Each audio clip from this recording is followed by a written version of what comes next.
Fatos e versões.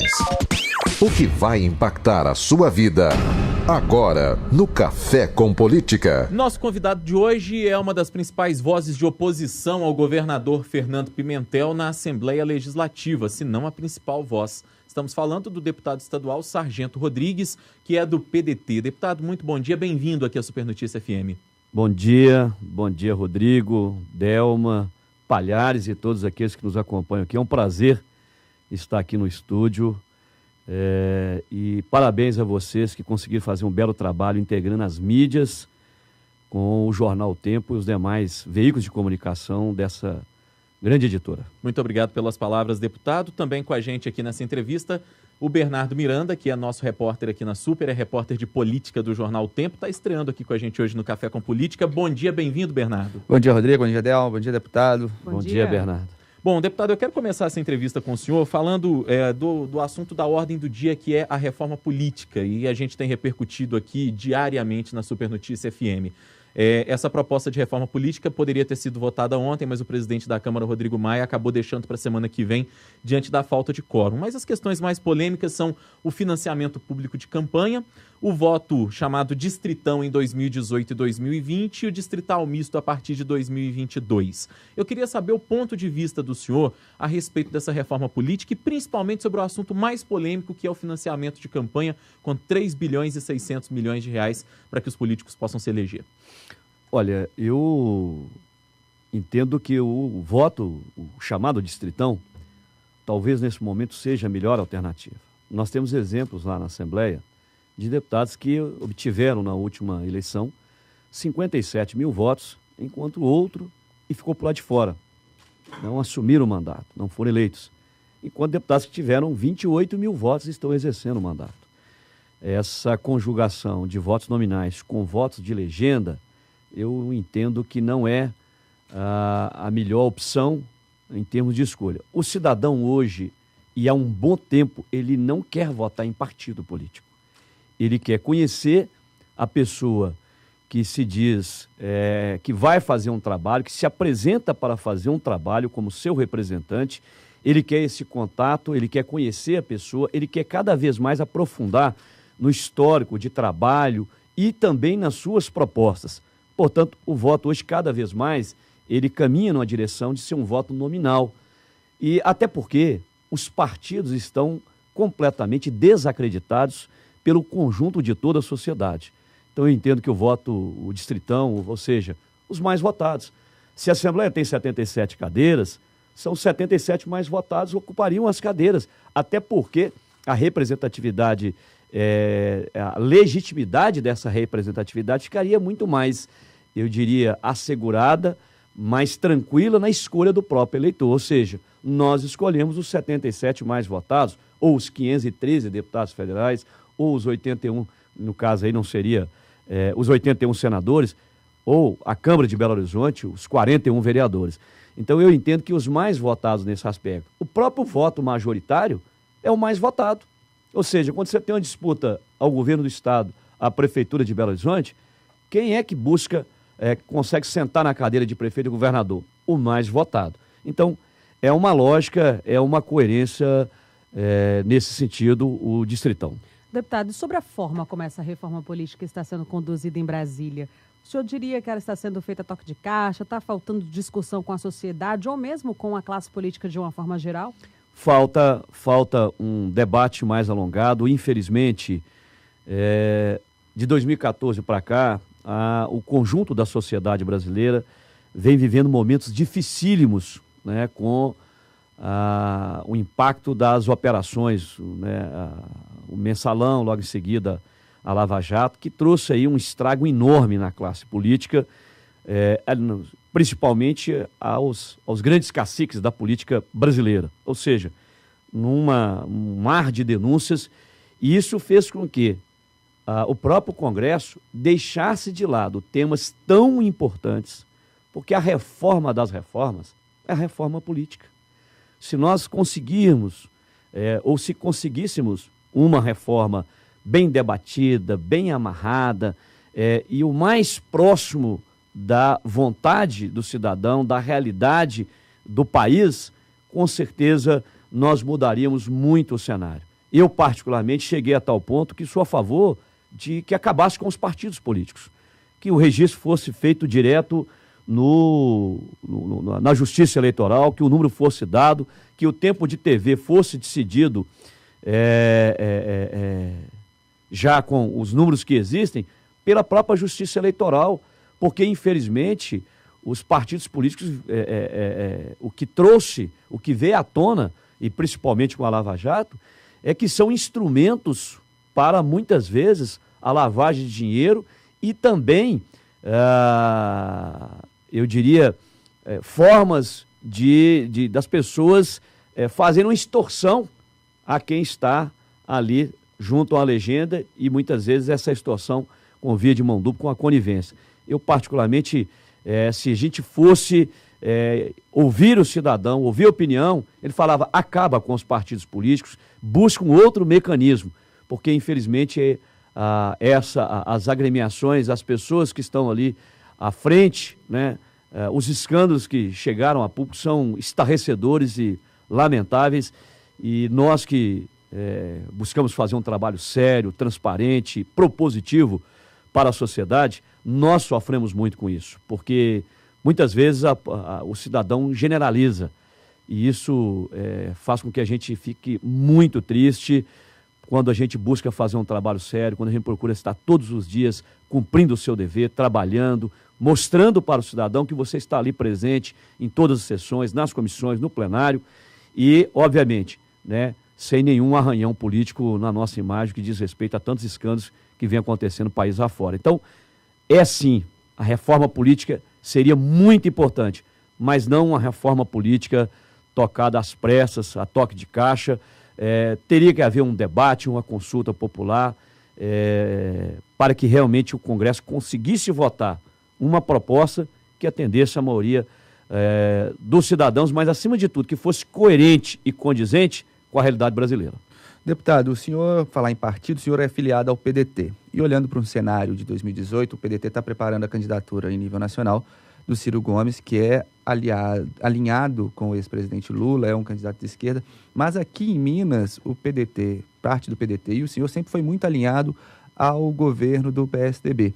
Como é que o senhor fica diante desse cenário em que a gente pode ter uma candidatura do seu partido alinhada à esquerda, talvez até coligada com o ex-presidente Lula, dependendo do cenário, e aqui em Minas ter essa posição totalmente contrária, aliada a um grupo político que é completamente oposto ao grupo nacional que o PDT está lançando?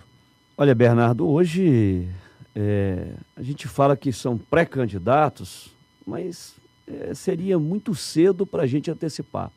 Muita água vai passar por debaixo da ponte até as eleições, até, eu diria, até o final do prazo de filiação, que só vai expirar em abril, no final de abril de 2018. Então, e a janela ainda tem uma janela em março, né? A legislação hoje permite uma janela em março. Então está muito cedo, mas com certeza eu não vou caminhar com um candidato que esteja mais próximo do PT, do PCdoB, do PSOL. Não é a minha linha. Eu não comungo com a forma de pensamento, as ideologias partidárias, especialmente da chamada esquerdopata, da esquerda doentia. Não é o meu caso, eu caminho num sentido mais propositivo. O cidadão quer menos ideologia e quer muito mais ação, muito mais seriedade no trato da coisa pública. Isso poderia gerar uma mudança de partido do senhor, já que você falou dessa janela? Olha, mudança de partido qualquer um pode mudar dentro da janela em 2018, que é março. Todos podem mudar, mas o cenário ainda é imprevisível. Nós não sabemos quem realmente será o candidato. E lhe adianto, o Ciro Gomes, eu não tenho nenhuma afeição pelo pré-candidato aí do PDT, até porque foi a pessoa que disse que sequestraria o Lula para que o Lula não fosse preso. O Lula deve ser julgado, e aqui falo na condição de advogado, respeitando o devido processo legal, julgado e, se for o caso, condenado, como já foi em primeira instância, e levado à prisão como qualquer cidadão. Porque nós temos que romper com essa diferença, eu diria, provinciana que vem regendo o país há séculos, que só vai para a cadeia o ladrão de galinha. Então, hoje o país vem vivendo momentos diferentes nesse sentido. Nós temos empresários que estão presos há mais de 2 anos, poderosíssimo, como é o caso do Marcelo Odebrecht. Então não será Lula. Se Lula realmente deve e respeitou o devido processo legal, que ele vá para a cadeia. E não é uma pessoa que vai falar, eu vou sequestrar o Lula, por Lula não ser preso e o Lula não responder pelos crimes. Então isso me deixou extremamente, eu diria, com o pé atrás com o senhor Ciro Gomes, com a sua postura nesse sentido. Então, nesse caso, o senhor simpatiza mais com quem? Simpatizaria com o Bolsonaro, levando em consideração o voto de categoria? Não, eu não tenho esse pensamento com posições talvez mais no sentido, no estilo Bolsonaro. Eu acho que é cedo. Agora, nós teremos que saber quais são as opções que nós teremos lá em 2018. Eu quero saber se o PDT primeiro vai ter. E qual será a opção do PDT? Talvez o PDT chega lá na eleição e fala, não, esse candidato aqui não dá para ser emplacado, não tem, ele não consegue agregar percentual eleitoral que dê para chegar a postular uma candidatura própria. Tem muita água para rolar, mas com pensamento deste nível, com a esquerdopata, com certeza eu não caminho. Muito bem. Deputado, eu queria agora passar a falar um pouquinho da nossa política local, do nosso quintal aqui, digamos assim. O senhor tem sido uma das principais vozes de oposição ao governador Fernando Pimentel na Assembleia Legislativa. No entanto, a oposição não tem conseguido obter sucesso nas principais votações.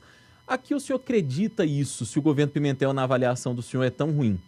Olha, o governo é muito pior do que ruim. O estrago que esse cidadão, chamado Fernando da Mata Pimentel, tem feito a Minas Gerais, levará muito tempo, muitas décadas, para poder conseguir corrigir as falhas. O governador vem conseguindo desmantelar todas as políticas públicas sérias que os governos anteriores aqui implantaram. Um governador e a votação, infelizmente, ela é diferente. Eu escrevi um artigo publicado na minha página do Facebook no dia 17 de julho de 2017. Chama-se Legislar ou Prostituir. Um artigo que causou muito incômodo aos meus colegas deputados naquela casa. E o artigo continua atualizadíssimo. Infelizmente, troca-se apoio político e voto para o governador por emenda parlamentar. Troca apoio político por obras na sua base eleitoral. Troca-se apoio político por cargos no governo. E você vai me fazer a pergunta, deputado, isso é deste governo? Não. É também de governos anteriores, eu quero aqui deixar claro. Até porque senão amanhã vai chegar um outro deputado aqui e falar, olha, o Sargento Rodrigues falou isso, mas acontecia. Acontecia. E eu sou da tese que o Poder Legislativo tinha que ter uma postura muito mais independente. E não é o que acontece. Então o governador ganha essas votações na casa por causa dessa esquizofrenia do parlamento, por causa dessa forma de se prostituir dentro do parlamento, que é vender o seu voto porque conseguiu um cargo e indicou o seu afilhado ou seu apadrinhado político. Agora, quem sofre com isso é o cidadão, porque o cidadão esperava que o parlamento se agigantasse e fiscalizasse. Eu cito aqui 3 áreas em que o governador vem cometendo um desastre. E hoje mesmo, o governador dá uma demonstração no próprio jornal Tempo, na página de política, na página 8, hoje, quinta-feira, dia 17 de agosto, da forma mesquinha, atrasada, paroquial que ele governa o estado de Minas Gerais. Vamos buscar aqui a educação. O governador deixou de repassar recursos para 1.713 escolas de tempo integral, recursos da merenda escolar. Mas não falta dinheiro para a compra de camarão, salmão, lagosta e até cerveja belga para as dispensas do Palácio do Governador. Olha, um governador que mandou para a Assembleia um projeto de resolução decretando calamidade financeira, ele deveria respeitar o cidadão mais humilde. Ele deveria ter zelo com o cidadão mais humilde. E não é o que ele tem. O governador gastou apenas com fretamento de jato. E eu fiz a pesquisa. O governo anterior, em 2014, gastou, no ano de 2014, 138 mil com fretamento de jato da líder táxi aéreo. E começamos, o governador chegou e falando, olha, nós herdamos um estado com déficit de 7 bilhões. Os seus líderes começaram a repetir a mentira 1000 vezes até que ela virasse verdade. E aí, o que aconteceu? Nós esperávamos do governador uma postura austera no trato da coisa pública, buscando que o dinheiro fosse encaminhado para as áreas mais necessárias e mais prioritárias.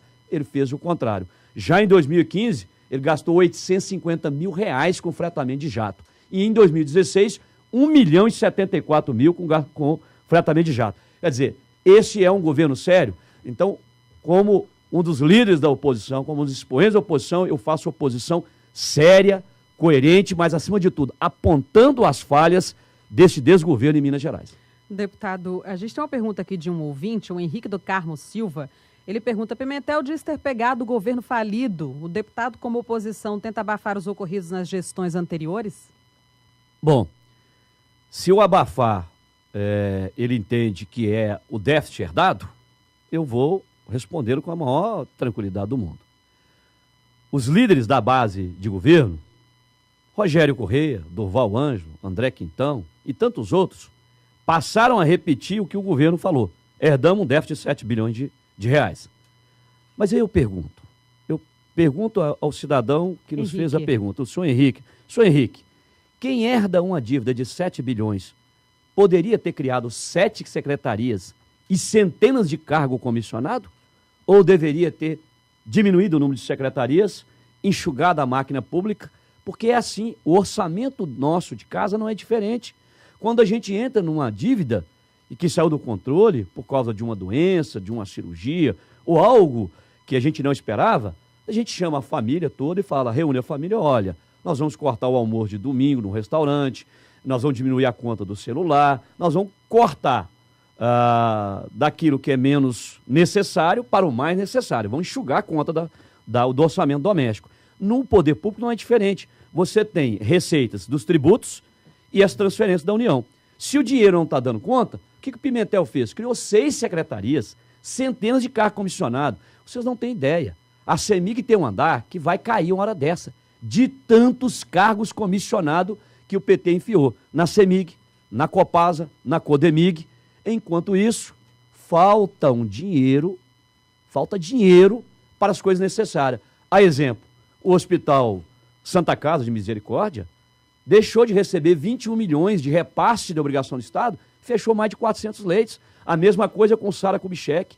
No interior do Estado, os hospitais filantrópicos que recebem o dinheiro, o repasse do Estado, estão sem receber, estão desesperados, afetando decisivamente a saúde dos mais humildes na ponta da linha.